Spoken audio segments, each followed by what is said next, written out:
네.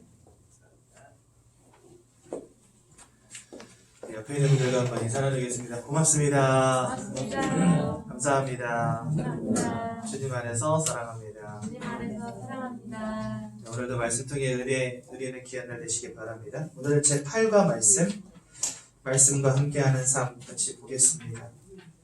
베드로전서 2장 2절 말씀이고요. 베드로전서는 신약 성경에 있습니다. 베드로전서 2장 2절 말씀. 어디 있는지 잘 모르시겠는 분은 손을 들어서 표해 주시면 찾아드릴게요. 베드로전서 2장 2절.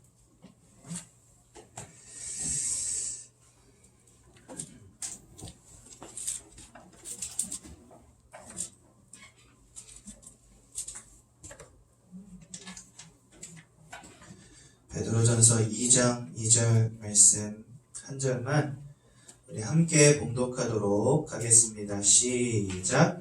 갓난 아기들 같이 순전하고 신령한 젖을 사모하라. 이는 그로 말미암아 너희로 구원에 이르도록 자라게 하려 함이라. 아멘. 오늘은 이제 8과 말씀인데요. 말씀과 함께하는 삶 예배라는 제목으로 말씀을 나누고자 합니다. 그 전에 한 가지 중요한 것을 좀 오늘 다루고자 하는데 우리 세가족 성도님들에게 바른 이해가 되어지면 참 좋겠어요. 성경에는 하나님이 주신 율법이라고 하는 것이 있습니다. 이 율법은요, 뭐 해라 하지 말아라 이런 식으로 해서 성경에 거의 365가지 정도 나오거든요. 그래서 하나님이 우리에게 지켜야 될 규례들을 주신 거죠. 그래서 이 율법 또한 하나님의 말씀입니다. 그렇죠? 어떤 사람들은 율법을 굉장히 저속하게 여기고 나쁜 것으로 여기는 분들도 계신데 누가 감히 하나님의 말씀을 나쁜 것으로 여깁니까? 그래서는 안 돼요. 율법도 누구 말씀이라고요? 하나님 말씀이에요. 그래서 이것을 지켜 행하는 것은 굉장히 중요한 것입니다. 그런데 이것을 사람들이 착각해서요, 어느 정도까지 나가게 됐냐? 율법을 다 지키지 못하면 구원받지 못한다 라고 말하는 사람들이 생겨나 버렸어요. 해라 하지 말아라 하나님 이렇게 명령하신 것들을 가지고 우리가 그것을 삶의 규범을 삼아서 지켜 행하려고 노력하고 열심을 다하고 최선을 다하는 것은 참 좋지만 그것을 지키지 못하면 뭐 받지 못한다? 구원받지 못한다라고 가르치는 무리들이 생겨난 거예요. 그런 사람들을 우리는 뭐라고 말하냐면 율법주의자들이다라고 말해요. 그렇다면 여러분 한번 제가 질문해 보겠습니다. 성경에 있는 율법을 다 지켜서 우리가 구원받을 수 있을까요? 절대적으로 그럴 수 없습니다. 왜일까요? 우리에게 와 있는 근본의 문제가 뭔지를 이해한다면 율법을 잘 지켜서 구원받을 수 있다는 말을 할 수 없어요. 율법을 다 잘 지켜 행하면 그냥 주위에 있는 사람들로부터 착한 사람이라는 칭찬은 들을 수 있겠죠. 하지만 절대적으로 우리 인생에 와 있는 근본의 문제 3가지는 해결할 수가 없는 것입니다. 이게 중요한 거예요. 여러분이 아무리 착하게 살아도 성경에 있는 모든 율법을 다 지킨다 할지라도 여러분들은요, 여전히 사단의 권세 속에 있는 겁니다. 여러분들이 아무리 착하게 살아도 나와 상관이 없이 첫사람 아담으로부터 나에게 전가되어져 온 원죄의 문제는 해결되어지지 않는 것입니다. 여러분 쉽게 말해서요, 사형수가 감옥에서 아무리 착하게 산다 한들 죽임당할 그 사람의 사형이라고 하는 그 운명은 바뀌지 않는다니까요. 무슨 말인지 이해가 되시죠? 이미 나는 심판받고 지옥 불구덩이 속에 던져질 수밖에 없는 사망 가운데 태어난 사람이에요. 여러분들은 원래부터 태어날 때부터 지옥 불구덩이 속에 던져질 수밖에 없는 사형수로 태어난 거예요. 내가 착하게 산다고 해서 그것이 바뀌지 않는다는 겁니다. 율법을 아무리 100% 완벽하게 지킨다 한들 여러분들의 죄악의 문제가 해결되어지지 않는다는 거예요. 또 아무리 열심히 율법을 지킨다 한들 우리 스스로는 하나님을 만날 수가 없습니다. 이해가 되시죠? 율법을 지키는 것은 좋은 것입니다. 율법을 지켜 행하는 것은 멋진 것입니다. 하지만 그것을 자꾸만 구원하고 연관지어서 가면은요, 큰일 나요. 또 사람들은요, 이 율법을 가지고 뭐 하냐? 다른 사람을 정죄하는 데 사용합니다. 특히나 도덕적으로 좀 훌륭한 사람들이 이렇게 좀 심해요. 나는 되는데 안 되어지는 사람들 보면은요, 막 혼내고 싶거든요. 교회 안에서 이 율법을 가지고 서로를 정죄하는 것, 이게 곧 착각입니다. 하나님은 모든 것을 용서하시고 수용하시고 사랑하시는 분이시지 정죄하고 징치하고 형벌을 내리시는 분이 아니라니까요. 이걸 꼭 기억하셔야 돼요. 근데 교회 안에서 어떠한 무리들이 있냐? 하나님은 예수의 사랑으로 다 용서하셨는데, 그래서 여러분도 그렇고 저도 그렇고 다 하나님의 은혜로 하나님의 사랑으로 용서받은 사람들이잖아요. 하나님이 용서하셨는데 내가 정죄하고 있어요. 저 사람을 하나님이 용서하셨는데 너 왜 그래? 내가 정죄하고 있어요. 그 말은 하나님 머리 꼭대기 위에 내가 선 거예요. 여러분, 사단이 왜 천국에서 쫓겨났는지 아십니까? 원래 사단은 하나님을 찬양하던 천사장이었거든요. 근데 왜 쫓겨났는지 아세요? 사단이 이런 고백해요. 그의 보좌 위에 나의 자리를 두리라. 하나님 머리 꼭대기에 앉으려다가 쫓겨난 게 누구예요? 그게 사단이에요. 그런데 우리가 율법으로 다른 사람을 정죄한다? 그게 곧 뭐냐? 하나님 머리 꼭대기에 앉겠다는 거예요. 그러니까 여러분, 율법을 제대로 이해하셔야 됩니다. 율법은 하나님의 말씀입니다. 그런데 이 율법을 다 지켜야 구원받는다는 생각은 착각 중에 착각이라는 거예요.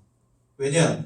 우리의 힘으로는 절대로 해결되어지지 않는 이 근본 문제 세 가지 속에 우리가 붙잡혀 있고, 이건 우리가 율법을 잘 지킨다고 해결되는 문제가 아니라는 거예요. 무슨 말인지 이해가 되시죠? 또 이 율법을 가지고 다른 사람을 정죄하는 것, 그것은 하나님의 권세, 하나님의 절대 주권을 무시하는 행위라는 거예요. 하나님이 죄 없다 한 사람을 내가 죄인이라고 정죄한다면 그거는요, 정말 하나님 아버지 앞에서 해서는 안 될 짓인 거예요. 이해가 되시죠? 그러면 율법은 도대체 왜 있는 것입니까? 이렇게 물어볼 수 있지요. 율법은요, 우리의 삶에 아주 중요한 규모를 세워나가는 기준과 규례가 됩니다. 그래서 율법은 중요한 것이에요. 율법을 지켜 구원받는 것은 아니지만 하나님의 자녀라면 율법을 통해서 나의 삶을 배워가는 게 중요해요. 그렇죠? 뭐 분노를 해가 지기까지 분노를 품지 말아라. 얼마나 중요한 말씀입니까? 그럼 해가 졌는데도 분노를 품으면 율법주의자들은 뭐라고 말해요? 너 구원과 상관없는 사람이야, 이렇게 말한다니까요. 그거 아니에요. 되도록이면 우리는 분노를 버리는 게 좋지요. 그렇죠? 다른 사람을 이해하고 사랑하는 게 좋은 거 아닙니까? 하나님은 우리에게 생각과 삶의 규모를 알려주시는 거예요. 뭘 통해서요? 율법을 통해서. 그렇죠? 그래서 율법은 구원받은 이후에도 우리는요, 묵상하고 지켜야 됩니다. 그런데 우리는 이 율법을 다 지켜 행할 수 있을까요? 없을까요? 이제 그게 중요한 거예요. 율법이 이런 것임을 이해했다면 두 번째로는 그 율법을 지켜야 되는 나는 어떤 사람인가, 이걸 알아야 돼요. 그렇죠? 나는 어떤 사람입니까? 나는요, 도저히 연약해서 이 율법을 다 지킬 수 없는 사람이에요. 성경에 보면 뭐라고 말씀하셨냐면, 에이 목사님 난 할 수 있어요. 그렇게 말할 수 있는 사람이 있을 수 있어요. 예전에 제가 어떤 할머니 한 분을 만나가지고 복음을 전했는데, 예수 영접하시겠습니까? 여쭤보니까 예수 영접하겠대요. 나 따라하라 그래가지고 두 손 모으시고 등을 감고 제 기도 따라하라 그랬어요. 첫 마디가 하나님 나는 죄인입니다. 그랬더니 하나님까지 하시고 나는 죄인입니다, 이 소리를 안 하시더라고요. 그래서 이분이 못 들으셨나 싶어서 한 번 더 했어요. 하나님 나는 죄인입니다. 그랬더니 이분이 안 따라하세요. 이제 눈을 뜨고 보니까 이분이 눈을 똑바로 저를 보고 계시더라고요. 그래서 할머니 왜 안 따라하세요? 그러니까 나는 죄짓기 없는 이유? 이러시는 거예요. 법 없이 사는 사람도 분명히 이 땅에 있습니다. 그렇죠? 근데 성경에 뭐라고 말씀하시냐? 율법의 의로 하나님 아버지 앞에서 너는 죄인이 아니다라고 인정받을 육체가 이 땅에 없느니라 말씀하세요. 그 이유가 뭐냐면 모든 사람은 사단의 권세에 사로잡혀 있다 제가 말씀드렸죠. 그런데 죄라고 하는 것의 주관자가 누구냐? 바로 사단입니다. 원죄라고 하는 것은 아담이 지었잖아요. 근데 여러분 이걸 생각하셔야 돼요. 아담이 죄악을 지었는데 이 죄라고 하는 것은 어디로부터 출발이 되었냐? 사단으로부터 출발이 된 거예요. 아담이 죄를 생성한 게 아니에요. 죄라고 하는 것은 사단의 속성인데 그 사단에게 속아서 그때부터 우리가 죄의 노예가 된 겁니다. 그래서요, 죄악이라고 하는 것이 인간 가운데 들어오게 되고 그로 말미암아 다 사망에 이르게 되었다 이렇게 되어 있어요. 그러니까 내가 그냥 단순히 여러분 엄마 말을 안 듣는 이런 거짓말, 이것도 죄라고 할 수 있잖아요. 그 죄를 지었다 이게 중요한 게 아니고 하나님과는 상관없는 사단의 속성인 죄가 인간을 사로잡아버린 겁니다.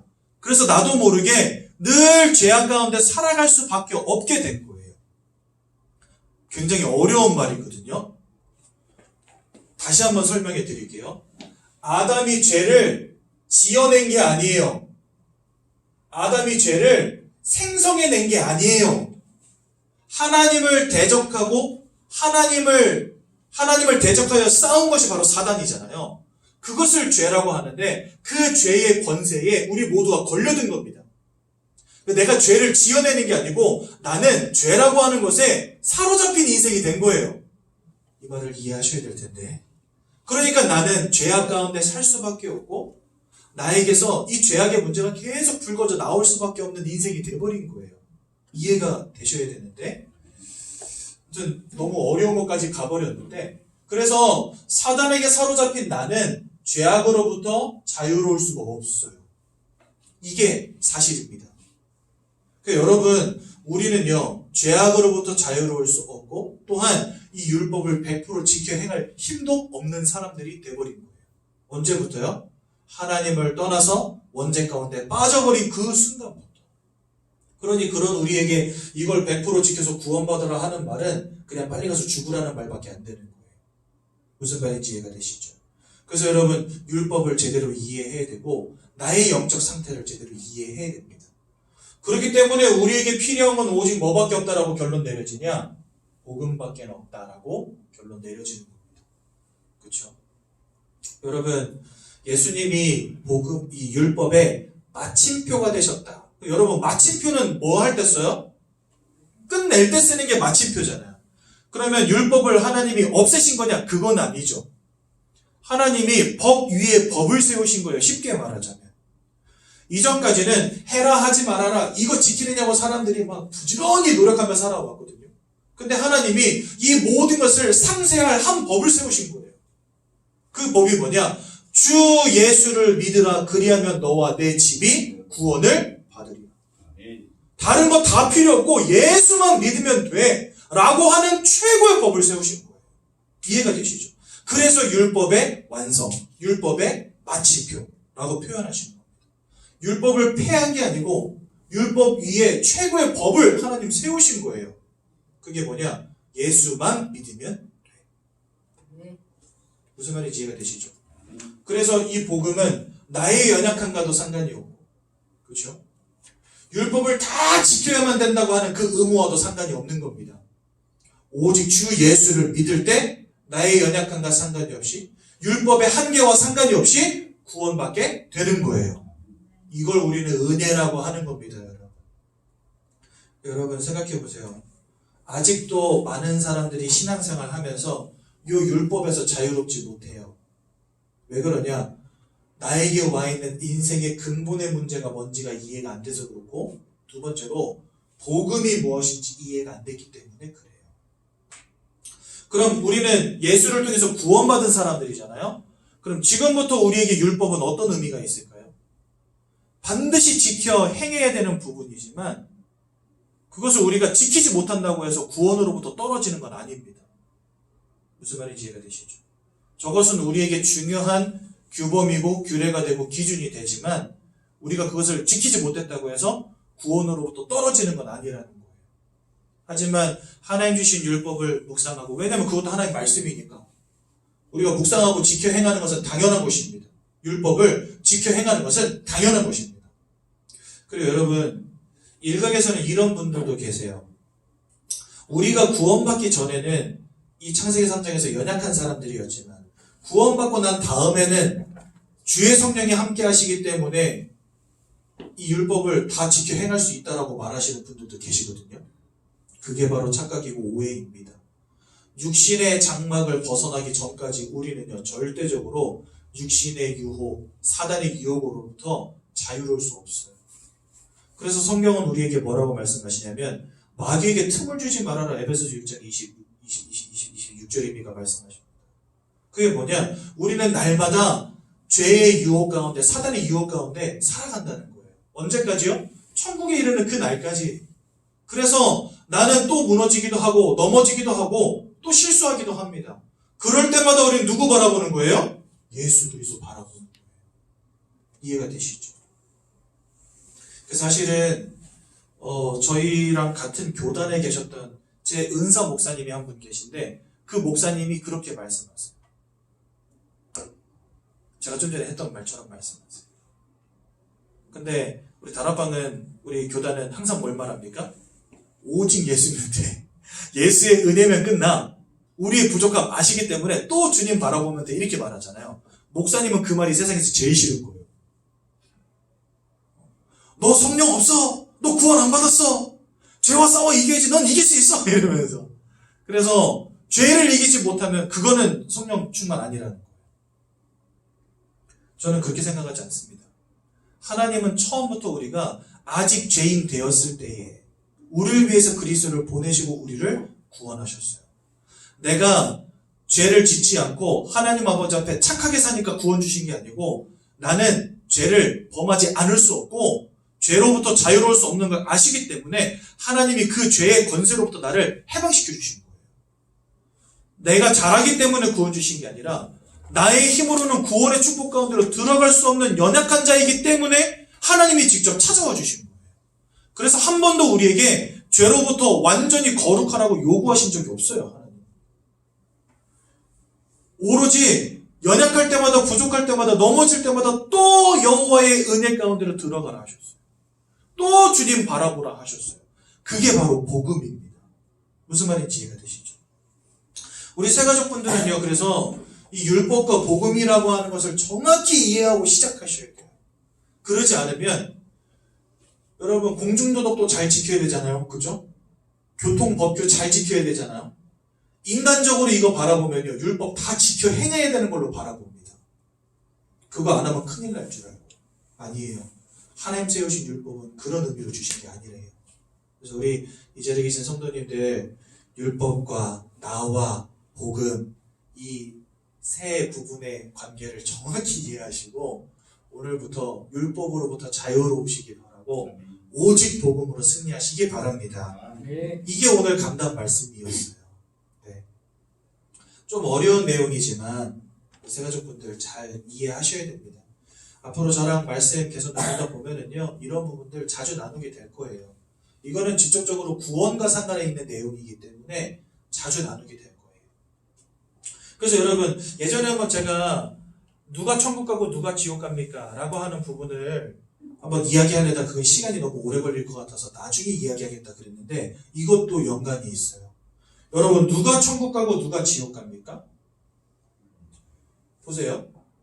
율법을 다 지켜 행하는 자가 천국 가는 겁니까? 아니죠. 제가 여러분들에게 드린 설명에 의하면 그게 아니죠. 누가 천국 갑니까? 여기로부터 해방되어진 사람이 천국 가는 거예요. 누가 지옥 갑니까? 여전히 이 속에 있는 사람들이 지옥 가는 겁니다. 근데 여기서 빠져나오는 방법은 율법도 아니고 내가 착하게 사는 것도 아니란 말이에요. 오직 무엇을 통해서 빠져나올 수 있다고요? 복음을 통해서. 그래서 복음이신 예수 그리스도를 믿고 영접하는 자가 천국 가는 겁니다. 너 착하냐, 못되냐, 나쁜 놈이냐, 악한 놈이냐, 선한 놈이냐, 이거는 우리의 기준일 뿐이고 하나님 아버지 앞에서 참선은 뭐밖에 없냐? 주 예수를 믿는 것밖에 없어요. 그러면 악은 뭐냐? 하나님을 믿지 않는 거예요. 그래서 여전히 이 속에 있는 자들이 지옥 가는 것이고 여기에서 해방되는 자들이 천국 가는 겁니다. 무슨 말인지 이해가 되시죠? 그래서 여러분들이 율법을 제대로 이해하고 또 또 내가 누군가를 제대로 이해하고 복음이 무엇인가를 정확히 이해하고 특히 인생에 와 있는 근본 문제가 무엇인가를 정확히 이해할 때야 비로소 하나님 주신 복음이 뭔가가 이해가 돼요. 그래서 우리 새가족 성도님들 오늘 제가 드린 말씀을 잘 기억하시고 오직 그리스도 예수의 복음으로 승리하시기 바랍니다. 그래서 우리는 오늘도 복음을 듣습니다. 성경은요 우리에게 말씀하십니다. 하나님께서 이 땅을 창조하셨고 사람 또한 지으셨다라고 말씀하십니다. 창세기 1장 27절과 28절에 보니까 하나님의 형상을 따라 사람들을 지으셨다라고 되어 있습니다. 그 말은 하나님의 성품, 하나님의 기질, 하나님의 어떤 모양뿐만 아니라 하나님의 모든 것들을 우리에게 닮은 모양으로 주셨다는 거예요. 그래서 사람들은 하나님의 형상대로 창조되어서 영적 존재로 지음을 받은 유일한 존재들인데요. 그 증거가 뭐냐면 사람들만 유일하게 영적 행위라는 것을 합니다. 그렇죠? 이 땅에 어떤 동식물들도 어떤 피조물들도 하지 않는 예배와 기도, 찬양, 제사, 고사 이런 영적인 행위들을 해요. 왜 그러냐면 영이신 하나님의 형상을 닮은 유일한 존재이기 때문에 그렇습니다. 또 이 땅을 창조하신 창조주 하나님을 닮았기 때문에 창조의 행위를 하는 유일한 존재가 바로 사람입니다. 즉 사람은 원숭이가 지나 해서 사람 된 게 아니라는 거예요. 원래부터 하나님은 이러한 모양으로 이러한 성품과 이러한 기질을 가진 존재들로 또 영적인 존재로 창조의 능력을 가진 존재로 하나님이 처음부터 창조하셨다는 거예요. 그럼 왜 하나님이 이러한 모양으로 우리를 창조하셨습니까? 거기에는 분명한 원리와 이유가 있습니다. 단순히 그냥 심심해서 그렇게 만드신 게 아니라는 거예요. 분명한 원리가 있고 분명한 이유가 있다는 거예요. 그게 뭐냐? 하나님은 피조물들을 지으실 때 그 피조물들에게 절대적인 원리를 하나씩 주셨습니다. 이게 무슨 말이냐면요. 물고기는요. 다른 물고기를 잡아먹는 물고기도 있고 떡밥을 먹는 물고기도 있고 풀을 뜯어먹는 물고기도 있습니다. 그렇죠? 그런데 어떠한 물고기든지 간에 물을 떠나서는 살 수 없어요. 다른 물고기를 잡아먹든 떡밥을 먹든 지렁이를 먹든 상관이 없는데 물을 떠나서 살 수 있는 물고기는 없어요. 그러니까 하나님이 물고기를 지으실 때 물고기에게 주신 절대적인 원리 하나는 뭐냐? 바로 물입니다. 그리고 이 절대적인 원리가 깨어지는 게 곧 뭡니까? 그게 곧 사망입니다. 그렇죠? 그래서 이 절대로 떠나서는 안 되는 원리 한 가지를 주시고 창조하신 거예요. 두 번째로 나무는 어떻습니까? 제 아버지 산꼭대기에 살든 아니면 평지에 살든 그죠? 어디에 있든 나무든지 간에 무조건 땅속에다가 뿌리를 내리고 있어야 돼요. 그렇죠? 나무는 땅이라는 것을 떠나서 살 수 없습니다. 그렇죠? 세 번째로 새는 어떻습니까? 날개짓을 하며 공중을 날아다녀야 살 수 있습니다. 이 원리가 깨어지면 그게 곧 뭐예요? 그게 곧 사망이에요. 그렇죠? 새도 날개가 부러졌다. 공중을 날 수 없다. 그것이 곧 사망입니다. 그렇죠? 그렇다면 여러분, 사람은 무엇을 잃어버릴 때 죽을까요? 이게 중요한 거죠. 사람에게 필요한 여러 가지도 한번 생각해 봅시다. 돈도 있고 건강도 있고 자녀도 있고 사람도 있고 여러 가지가 있겠죠. 근데 그것이 정말 절대적인 원리일까요? 여러분들이 좋아서 일평생 그거 얻으려고 달려왔던 모든 것들, 돈도 있고 성공도 있고 건강도 있고 자녀도 있고 다 있었잖아요. 근데 그거 잃어버리면 정말 우리 죽습니까? 아니잖아요. 돈 있는 사람도 있고 없는 사람도 있지만 다 같이 살아갑니다. 그렇죠? 건강한 사람도 있고 아픈 사람도 있지만 살아갑니다. 그것 때문에 돈 잃어버렸다고 해서 아이고 저 사람 죽었네 하진 않아요. 좀 힘들겠네 이렇게 말하지. 물 밖에 나온 물고기를 보면서 우리는 아이고 쟤 죽었구나 하지만 사랑 잃어버린 사람 보면서 아이고 저 사람 죽었네 이렇게 말하지 않습니다. 왜요? 절대적인 원리가 아니기 때문에. 있으면 편하고 좋은 것이지만 없다고 해서 그렇게 크게 문제될 건 아닌 것들. 우리 주변에 그런 것들 투성이거든요. 그렇다면 진짜 없으면 절대적으로 안 되는 한 가지는 뭘까요? 영적인 존재에게만 주신 한 가지 원리가 있습니다. 그게 뭐냐? 바로 하나님 자신입니다.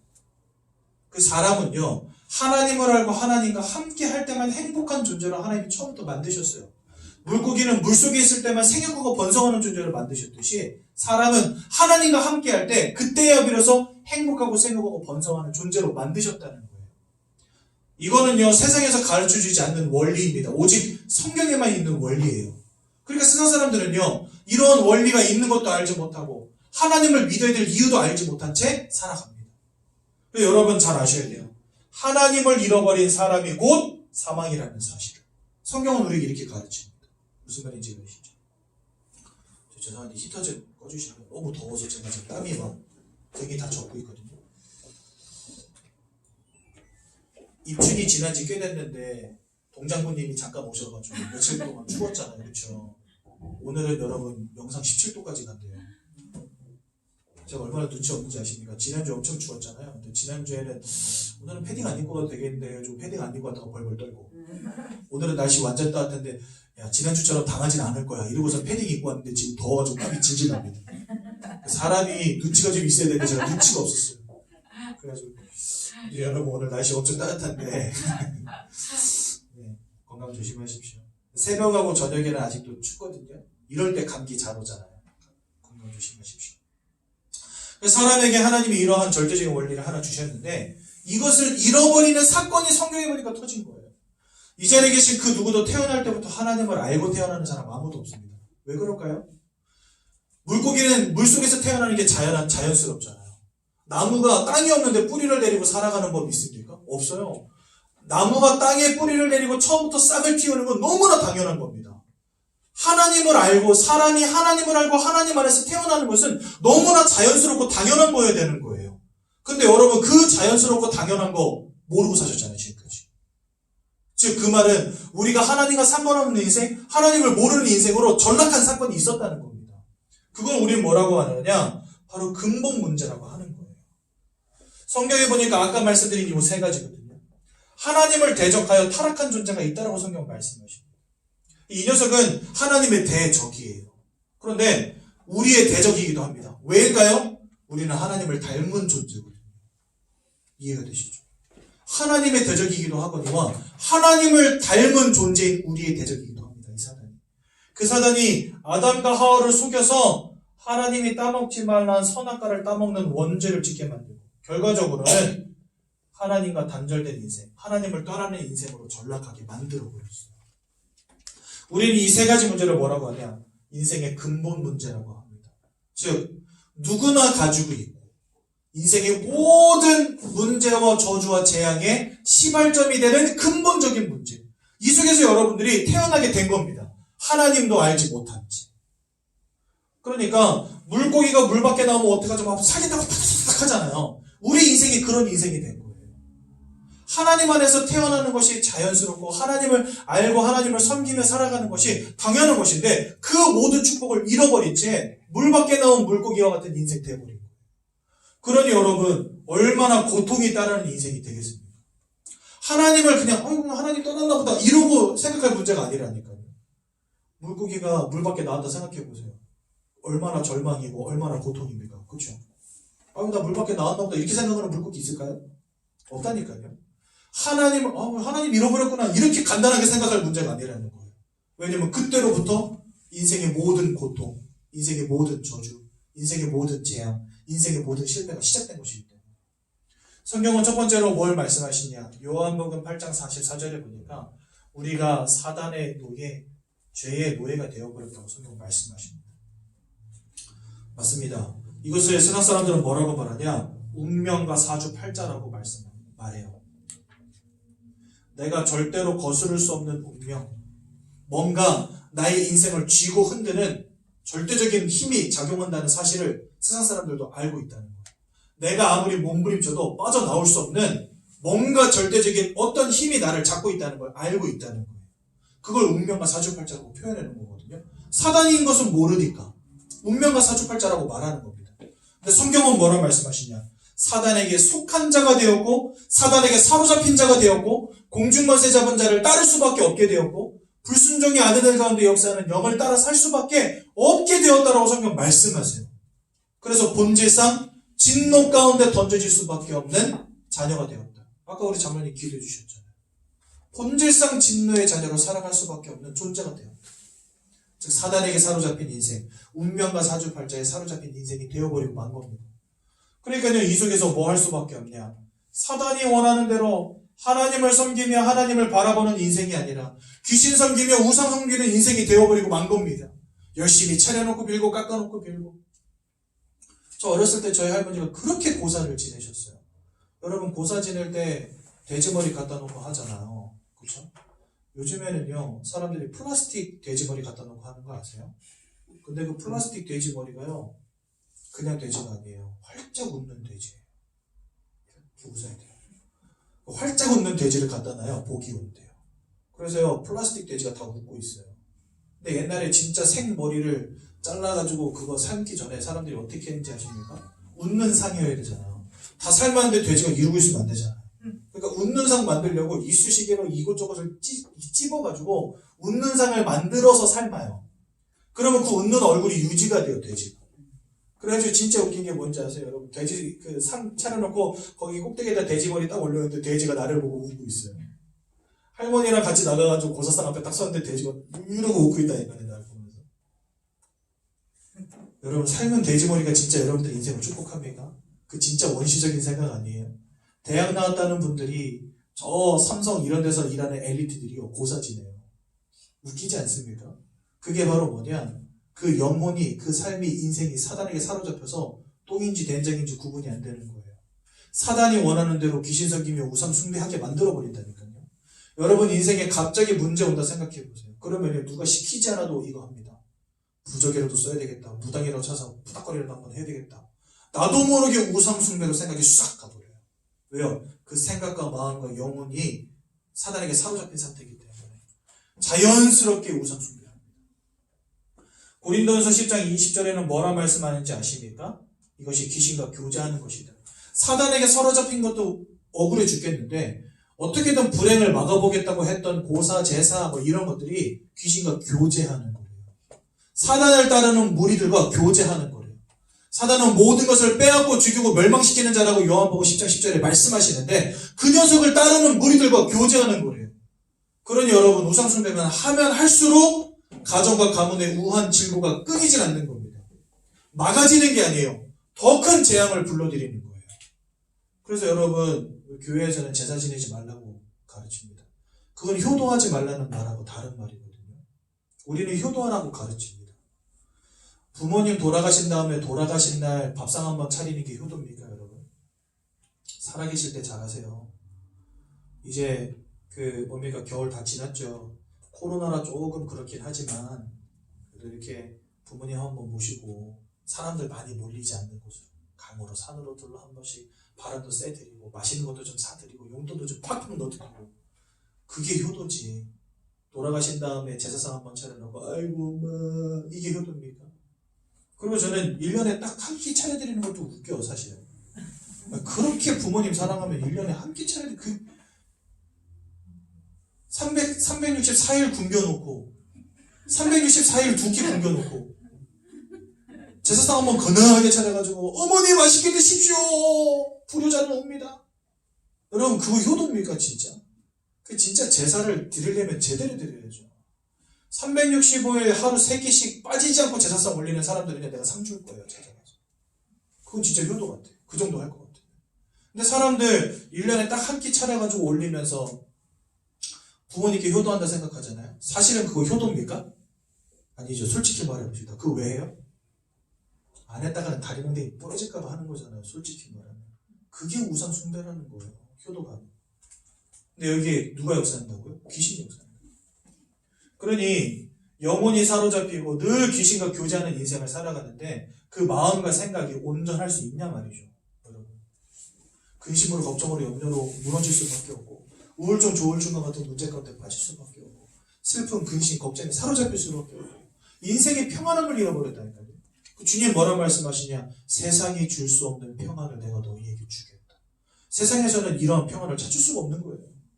늘 무너지고 깨지고. 그러니 술을 들이붓지 않으면 안 되고 마약을 들이붓지 않으면 안 되고 약을 들이붓지 않으면 안 되는 인생 돼버리는 거예요. 얼마나 많은 사람들이 정신과 치료받고 있는지 아십니까? 옛날에는 정신과 갔다 그러면 되게 심각하게 봤잖아요. 요즘에는 정신과 갔다는 게 흠이 안 된다니까요. 니도 가고 내도 가고 너도 가고 모두 가는데 그게 왜 흠이 됩니까? 10명 중에 1명 가면은 손가락질 받을 만하지만 10명 중에 8명, 9명 가는데 그게 어찌 흠이 되냐고요. 그러니까 그러니까 요즘엔 정신과 치료 받았다 그러면 너도 갔냐? 나도 갔어. 너도 약 먹냐? 나도 먹어. 약 먹는 게 너무 자연스러운 게 되버렸어. 막 들이붓고 퍼넣고 그러지 않으면 잠을 못 자는 인생. 마음과 생각이 무너져버린 인생. 그러니 여러분 그 삶과 그 육신이 어떻겠습니까? 삶은요 피폐해질 대로 피폐해지고 돈은 많이 벌어놓은 것 같은데 만족이 없으니까 방황하게 되고 내가 원치 않는 질병의 문제가 어느 날 드윽하게 터지게 되고 인터넷에 보면은요 요즘에는 연예인들 많이 죽어나가잖아요. 자살하는 사람들 그렇게 많고 또 암과 같은 문제로 젊은 나이에 가는 사람들도 그렇게 많더라고요. 얼마 전에도 보니까 향년 36세인가 되는 여배우 하나 암으로도 죽었더라고요. 또 여배우 가운데 남배우 가운데 무속인이 되는 사람들도 그렇게 많고 그러니까 삶이야 도대체가 내가 원하는 대로 사라지는 게 아무것도 없는 거예요. 이 운명과 사주팔자에 딱 사로잡혀가지고 무너지고 깨지고 방황하면서 실패하면서 그렇게 살아갈 수밖에 없는 인생 돼버리고 만 겁니다. 더 중요한 문제는 뭐냐, 지옥 같은 인생 살다가 진짜 지옥으로 가는 거예요. 한 번도 만족과 평안함을 누리지 못한 채 아등바등 살았는데 나중에 죽어서는 진짜 지옥으로 가는 겁니다. 히브리서 9장 27절. 사람이 한 번 죽는 것은 정하신 것이고 그 이후에는 심판이 있다고 말씀하셨죠. 더 큰 문제는 뭐냐, 여러분들의 자녀도 여기서 자유로울 수가 없다는 겁니다. 한마디로 말해서 절대로 빠져나올 수 없는 운명과 저주의 굴레 속에 여러분들과 여러분들의 자녀, 앞으로 올 모두 후대가 꽉 잡혀 있다는 거예요. 여기서 아무리 노력해도 아무리 성공해도 아무리 돈을 벌어도 아무리 열심을 해도 빠져나올 수 없는 근본의 문제 속에 다 사로잡혀 있는 거예요. 그러니 이 땅을 살아가는 모든 사람들은요 참 행복을 잃어버린 채, 참 평안함을 잃어버린 채 살아가고 있는 겁니다. 구원 받아야 되는데 착하게 산다고 될 문제가 아니고 헌신 봉사한다고 될 문제가 아니기 때문에 하나님께서 우리에게 길을 열어주신 거예요. 우리의 힘으로 할 수 없기 때문에 하나님이 직접 우리를 찾아오신 겁니다. 내 스스로 노력해서 죄로부터 해방되어져서 하나님을 만나러 갈 수 있는 인생이 육체가 이 땅 가운데 없기 때문에 하나님이 직접 우리를 만나러 오신 거예요. 다른 종교들은 특징이 뭐냐, 열심히 살아라, 최선을 다해라, 율법을 지켜라, 그리고 고행을 쌓아라, 선행을 쌓아라. 그러면 너가 부처가 될 수 있다, 너가 구원받을 수 있다 라고 가르칩니다. 내가 열심히 노력하면 하나님 만날 수 있다라고 가르쳐요. 그거는요 인생에 와 있는 문제가 뭔지를 모르는 사람들이 하는 거짓말입니다. 성경은 우리에게 뭐라고 가르치냐, 우리 힘으로 절대로 여기서 빠져나올 수 없다라고 가르치세요. 누가 사단의 권세를 이기겠습니까? 누가 운명과 사주팔자를 거스릅니까? 내 힘으로 안 된다니까요. 누가 이미 나에게 와 있는 원죄의 문제, 아니 나를 사로잡은 죄악의 권세로부터 나를 건져낼 수 있냐 말이죠. 내 스스로 거기서 헤엄쳐 나올 수 없단 말이죠. 눈에 보이지 않는 하나님을 어찌 내가 스스로 찾아갑니까? 하나님이 오시지 않으면 안 되는 문제 가운데 빠진 거예요. 그래서 하나님이 직접 육신의 몸을 입고 이 땅에 오신 겁니다. 그분이 바로 누구시죠? 네, 그분이 바로 예수님이십니다. 요한일서 3장 8절에 보니까 죄를 짓는 자마다 마귀에게 다 속하여 있다 말씀하세요. 그러시면서 하나님의 아들이 나타나신 것은 마귀가 하는 모든 일을 멸하기 위함이니라. 다 사단에게 붙잡혀 있지만 예수를 바라볼 때 사단에게로부터 해방되어지는 것입니다. 그래서 예수는 사단을 이기신 참 왕이 되십니다. 두 번째, 로마서 8장 1절에서 2절에 보니까 죄와 사망의 법에 묶여있던 너희를 예수 안에 있는 생명의 성령의 법으로 완전히 해방하셨고, 그렇기 때문에 결코 너희를 정죄할 자가 없으리라. 우리를 죄악으로부터, 죄악의 권세로부터 우리를 해방하신 이가 바로 누구냐? 참 제사장 대신 예수 외에는 없다는 겁니다. 세 번째로 요한복음 14장 6절에 보니까 내가 곧 길이요 진리요 생명이니 나로 말미암지 않고는 아버지께로 올 자가 없느니라. 다 하나님 떠났는데 그 하나님을 만나는 유일한 길이 바로 길 되시고 진리 되시고 생명 되신 예수 외에는 없다는 겁니다. 그래서 예수님은 하나님을 만나는 길을 여신 참 선지자가 되십니다. 이 예수님께서 2000년 전에 이 땅에 사람의 몸을 입고 직접 오셔서 죄 없는 몸으로 오셔서 우리를 위해서 모든 고난, 모든 고통을 당하시고 십자가에서 우리를 위해서 보혈을 다 흘려주시고 우리를 위해서 생명을 내어주신 것입니다. 그리고 돌아가신 지 3일 만에 부활하심으로 사망의 권세를 이기고 사단의 권세를 이기고 살아나셨음을 우리에게 증거하셨습니다. 그 예수를 우리는 누구라고 부릅니까? 그분을 바로 그리스도라고 부르는 겁니다. 그래서 예수가 곧 그리스도 되십니다. 이 예수 그리스도를 믿고 영접하는 자들마다 하나님의 자녀가 되는 권세를 주시는 것입니다. 이 근본 문제로부터 해방되는 것입니다. 인생의 고통으로부터 해방되는 것입니다. 저는요, 예수를 만나고 인생에 참된 평안함을 얻었습니다. 정말 그렇습니다. 예수 만나기 전에 저의 인생은요, 게임에 중독되어가지고 아무것도 할 수 없는 인생이었습니다. 3박 4일 동안 잠 안 자고 게임해 보셨습니까, 여러분?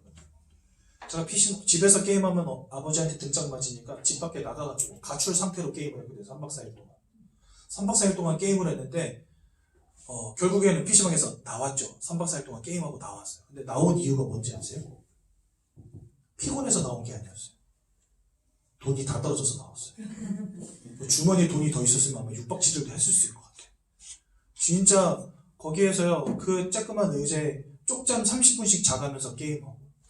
근데 여러분, 제가 3박 4일 동안 게임을 하고 집에 와서 봤는데, 거기 PC방은요, 그때 당시에는 사람들이 막 담배를 있는 대로 피워댔거든요. 20년 전에. 그러니까 그 담배 연기와 담배재가 온 공기 중에 다 날아다녀요. 그리고 이 손톱 사이사이에 까맣게 담배재가 다 껴있는 거예요. 키보드를 하도 두들기니까. 그리고 머리에 이 담배 연기가 찌들어가지고 얼마나 늘러붙었는지 제가 집에 와서 거울을 보고 깜짝 놀랐대요. 귀신이 서 있는 줄 알았어요. 3박 4일 동안 그 어두컴컴한 PC방에서 게임하고 나와서 집에 와서 거울 앞에 섰는데 귀신이 서 있는 줄 알았어요. 그래서 뭐야 씨 이러면서 놀랐거든요. 그랬는데도 이게 안 끊어져요. 진짜 환장을 노리신 거죠. 생각과 마음과 영혼이 사로잡혀 버리면요, 인생이 완전 무너집니다. 저는 그렇게 8년을 살았어요. 근데 지금 저는 여러분들이 복음 전한 전도자가 됐잖아요. 누가 제 인생을 이렇게 바꾸셨습니까? 인생의 근본을 해결하신 그리스도 예수가 이 땅에 나를 구원하시기 위해서 오신 거예요. 그분을 내가 마음속에 영접하고 내가 하나님의 자녀 되었을 때 하나님은 저의 인생을 하나님의 자녀로, 복음을 전하는 전도자의 인생으로 바꿔주셨어요. 여러분, 예수를 만난다는 것은 정말 멋진 일입니다. 예수를 만난다는 것은 여러분들 인생에 있어서 가장 가치 있는 일입니다. 왜요? 내 힘으로 해결할 수 없는 운명과 사주팔자의 문제를 단번에 끝내는 유일한 방법이기 때문에. 그러니 그 예수를 만나는 거 얼마나 복된 일입니까? 오늘 제가 여러분들에게서 그 축복을 나눠드리고 싶어요. 예수를 영접하십시오. 하나님의 자녀 되십시오. 진짜 예수가 그리스도라는 사실을 믿고 마음속에 그분을 모시기 바랍니다. 여러분들의 인생을 하나님 구원하실 줄로 분명히 믿습니다. 우리 8과 말씀 간단하게 좀 이따 정리할 건데요. 그거 정리하기 전에 예수를 마음속에 영접하는 기도 먼저 드리도록 하겠습니다. 두 눈을 감으시고 두 손을 모으시고 제가 기도할 때 기도를 따라서 함께 기도하시면 됩니다. 기도하겠습니다. 사랑의 하나님, 저는 죄인입니다. 하나님을 떠나서 운명과 사주팔자 가운데 내가 왜 고통당하는지, 내가 왜 원치 않는 문제 당하는지 알지 못한 채 살아왔습니다. 하나님을 떠난 문제임을, 사단에게 사로잡힌 문제임을, 죄악의 문제임을 깨닫고 그리스도로 이 땅에 오셔서 이 모든 문제를 해결하신 예수 그리스도를 제 마음속에 영접합니다. 제 안에 성령으로 임하셔서 저와 함께 해주시고 하나님의 자녀 삼아 주옵소서. 구원 주신 것 감사드리며 예수님의 이름으로 기도드렸습니다. 아멘. 8과 말씀 잠깐만 제가 그냥 읽어가면서 설명드릴 테니까요, 눈으로 여기 강의한 보시면서 따라오시면 됩니다. 그렇다면 여러분, 우리 이제 말씀과 함께하는 삶을 살아야 됩니다. 하나님이 나를 구원하시기에 맞다면 하나님의 말씀을 듣는 건 당연한 거죠. 특히나 요한복음 1장에는 그 하나님의 말씀 자체가 하나님이시다 이래 되어 있습니다. 그러니까 말씀을 읽고 듣는다는 것 자체가 하나님과 함께하는 삶이 되는 거예요. 그래서 여러분, 우리는 말씀과 함께하는 삶, 예배의 축복을 누려야 됩니다. 말씀 들어야 되는 이유가 무엇입니까? 신령한 젖을 사모하는 갓난아이와 같이 우리 늘 말씀을 먹어야 됩니다. 또 떡으로만 사는 것이 아니요 하나님의 입에서 나오는 모든 말씀으로 살아야 된다라고 성경 우리에게 말씀하시고요. 그 말씀이 우리 발의 등이요 내 길의 빛이 된다 말씀하십니다. 세상 사람들은요 미래에 무슨 일이 벌어질까 두려워 살죠. 우리는 하나님의 말씀 속에서 확신을 가지고 살아갑니다. 이게 바로 똑같은 세상에 살지만 다른 응답을 누리는 사람의 차이입니다.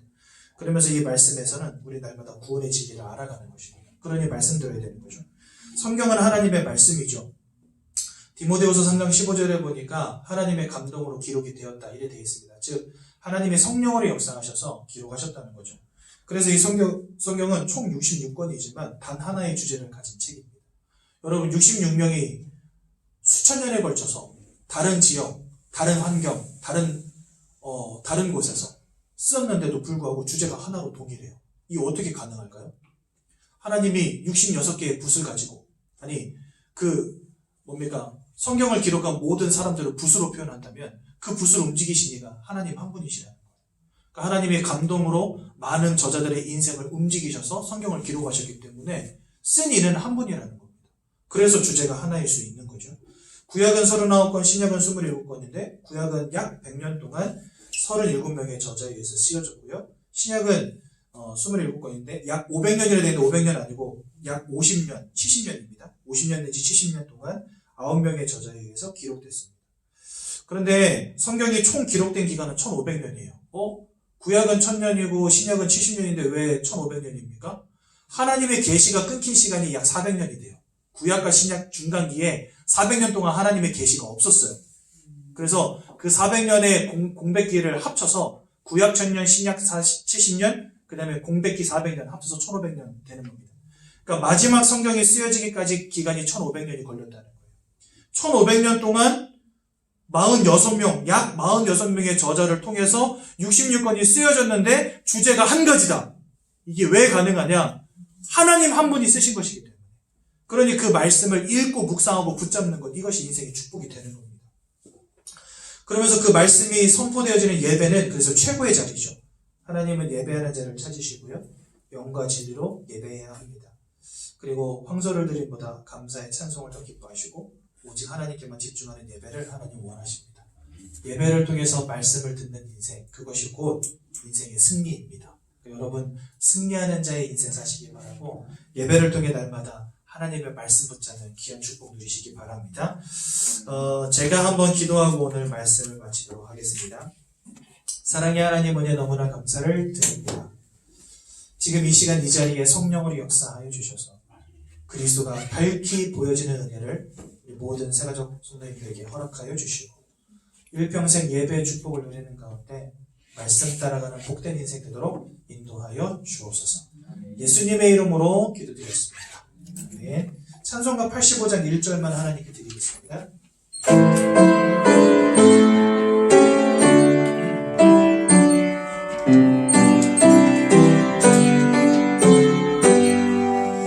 그 주를 생각만 해도 이렇게 정거린 주 얼굴 배울 때에야 얼마나 좋으랴. 아멘.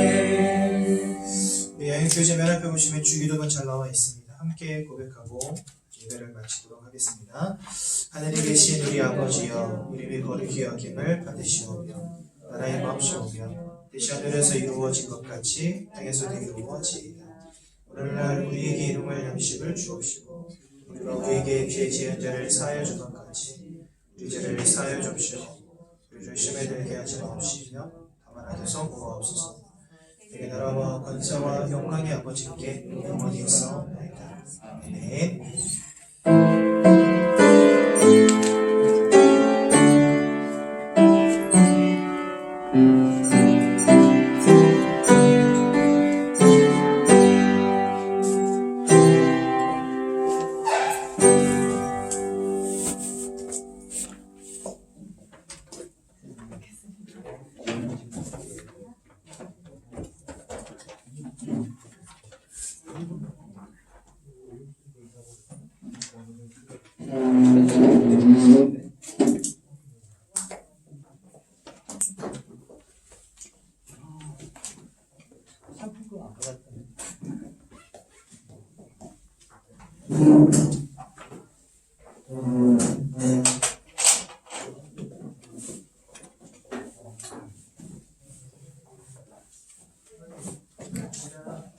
그냥 준비를 하는 시간 좀 전달해.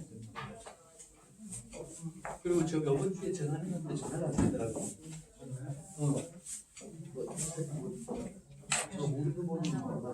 그래서 그렇구나. 저